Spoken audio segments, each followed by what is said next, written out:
بسم اللہ الرحمن الرحیم۔ السلام علیکم ورحمۃ اللہ۔ آپ دیکھ رہے ہیں UAE اردو نیوز اور میں ہوں ستار لغاری۔ خبروں کی تفصیل کی طرف جانے سے پہلے ایک ریکویسٹ، اگر آپ میرے چینل پہ پہلی بار آئے ہیں تو پلیز چینل کو سبسکرائب کر دیجیے اور ساتھ بیل کے آئیکن کے اوپر بھی کلک کر دیجیے۔ اب چلتے ہیں خبروں کی تفصیل کی طرف۔ متحدہ عرب امارات دبئی اسکول کے ملازم کو سوتے استاد کی غیر مجاز تصویر لینے پر 2000 درہم جرمانہ۔ اب اس خبر کی تفصیل۔ دبئی کی عدالت نے اسکول کے ایک ملازم کو کیمپس میں سوتی ہوئی ایک خاتون ٹیچر کی غیر مجاز تصویر لینے اور شیئر کرنے پر 2000 درہم جرمانے کی سزا سنائی۔ واقعہ ایک نجی اسکول میں کلاسز کے درمیان وقفے کے دوران پیش آیا، جہاں ٹیچر کو ٹیچرز لاؤنج میں سوتے ہوئے پکڑ لیا گیا۔ ملزم ٹیچر کا ایک ساتھی جو کہ اسکول میں ایڈمنسٹریشن کے طور پر کام کرتا ہے، مبینہ طور پر سمجھوتا کرنے والی صورتحال کا فائدہ اٹھانا ہے اور اس کے علم کے بغیر موبائل فون کا استعمال کرتے ہوئے ٹیچر کی تصویر کھینچنا ہے۔ تصویر میں استاد کا چہرہ صاف نظر آ رہا تھا۔ اس کے بعد یہ تصویر واٹس ایپ کے ذریعے اسکول انتظامیہ کو بھیج دی گئی۔ ٹیچر نے پرائیویسی پر حملے کی شکایت درج کرائی اور قانونی کارروائی شروع کر دی۔ خاتون ملازم نے اپنے اس عمل کو اپنی ملازمت کا حصہ قرار دیتے ہوئے جائز قرار دیا۔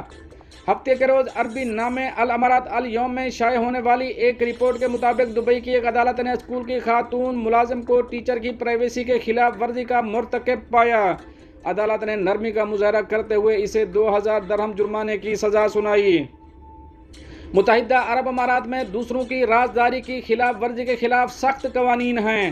کسی کی رازداری پر حملہ کرنے والی تصاویر، ویڈیو یا سوشل میڈیا پر تبصرے کرنے پر 6 ماہ قید کے ساتھ 5 لاکھ درہم کا بھاری جرمانہ ہو سکتا ہے۔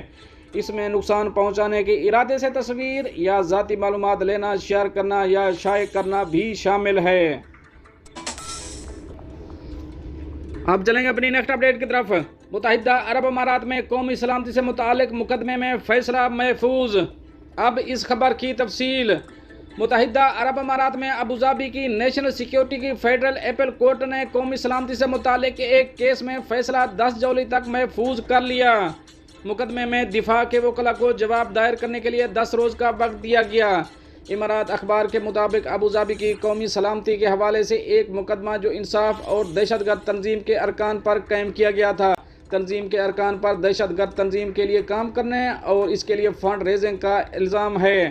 گزشتہ روز عدالتی سماعت میں ملزمان، ان کے اہل خانہ، وکلاء اور میڈیا کے ارکان موجود تھے۔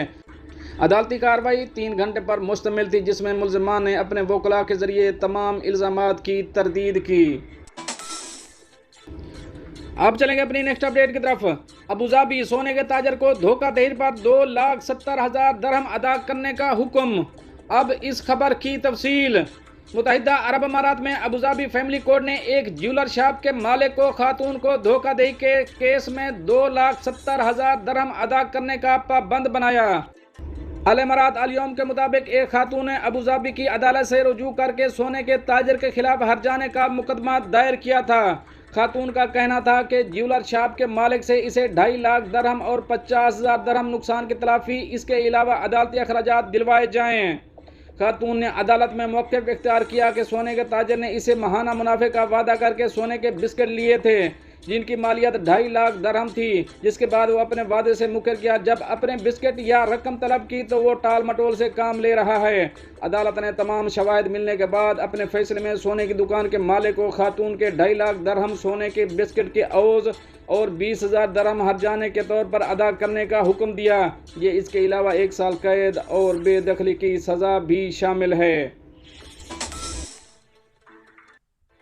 اب چلیں گے اپنی نیکسٹ اپڈیٹ کی طرف۔ جنگ بندی کے معاہدے کے لیے کوششیں ابتدائی پوزیشن پر واپس آ گئیں۔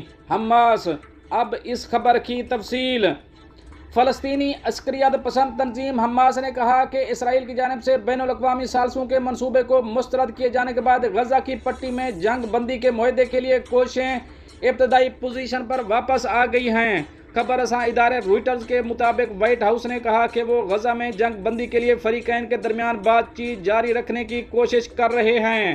جمعے کو حماس نے ایک بیان میں کہا کہ وہ دیگر فلسطینی دھڑوں کے ساتھ بات چیت کے لیے اپنی حکمت عملی پر مشاورت کرے گی تاکہ 7 اکتوبر کو اسرائیل پر اس کے مہلک حملے سے شروع ہونے والے 7 ماہ کی جنگ کو روکا جا سکے۔ اس سے کچھ گھنٹے قبل اقوام متحدہ نے خبردار کیا کہ آنے والے چند دنوں میں اسرائیل کی جانب سے غزہ اور مصر کے درمیان رفح کراسنگ پر رواں ہفتے کنٹرول حاصل کرنے کے بعد غزہ کے لیے امدادی کام رک سکتا ہے، جو تباہ حال فلسطینیوں کے لیے امدادی سامان سپلائی کرنے کا ایک واحد اور اہم راستہ ہے۔ امریکی دباؤ کے باوجود اسرائیل نے کہا کہ وہ غزہ کے جنوبی شہر رفح پر حملہ کرے گا، جہاں 10 لاکھ سے زیادہ بے گھر افراد پناہ لیے ہوئے ہیں۔ اسرائیلی فوج کا کہنا ہے کہ رفح میں محدود آپریشن کا مقصد جنگجوؤں کا خاتمہ اور حماس کے زیر استعمال انفراسٹرکچر کو تباہ کرنا ہے۔ اسرائیل نے رفح کے مشرقی اور مغربی حصوں کو تقسیم کرنے والی مرکزی سڑک پر قبضہ کر لیا۔ ایک حملے میں شہر کے مشرقی حصے کو بھی گھیر لیا، جس کی وجہ سے واشنگٹن نے کچھ فوجی امداد کی ترسیل روک دی۔ وائٹ ہاؤس کے قومی سلامتی کے مشیر جان کربی نے تشویش کا اظہار کرتے ہوئے کہا کہ ایک مرتبہ پھر ہم اسرائیل پر زور دیتے ہیں کہ وہ اس راہداری کو فوری طور پر انسانی امداد کے لیے کھول دے۔ بالواسطہ سفارتکاری اس جنگ کو ختم کرنے میں ناکام رہی۔ دوسری جانب جمعرات کو قاہرہ میں جنگ بندی کے لیے مذاکرات بغیر کسی معاہدے کے ختم ہو گئے تھے۔ حماس نے کہا تھا کہ اس نے ہفتے کے آغاز میں قطری اور مصری ثالثوں کی تجویز پر اتفاق کیا، جسے اسرائیل نے پہلے قبول کیا تھا۔ اسرائیل نے کہا تھا کہ حماس کی تجویز میں ایسے عناصر شامل ہیں جنہیں وہ قبول نہیں کر سکتا۔ اسرائیل کے اہم حمایتی اور اتحادی امریکہ سمیت دنیا بھر کے ممالک نے بڑے پیمانے پر شہریوں کی ہلاکت کا خدشہ ظاہر کرتے ہوئے اسرائیل پر زور دیا کہ وہ رفح میں اپنی زمینی کارروائی میں توسیع نہ کرے۔ حماس کے زیر انتظام غزہ میں صحت کے حکام کا کہنا ہے کہ 7 اکتوبر کے بعد کے حملے سے تقریباً 35,000 افراد ہلاک ہو چکے ہیں۔ اسرائیلی اعداد و شمار کے مطابق 7 اکتوبر کو اسرائیل میں تقریباً 1200 افراد مارے گئے اور 253 کو یرغمال بنایا گیا تھا۔ دوستو یہ تو تھی کچھ اہم اپڈیٹ جو آپ دونوں شیئر کری ہیں۔ ملتے ہیں نیکسٹ اپڈیٹ کے ساتھ نیکسٹ ویڈیو میں، تب تک کے لیے اللہ حافظ۔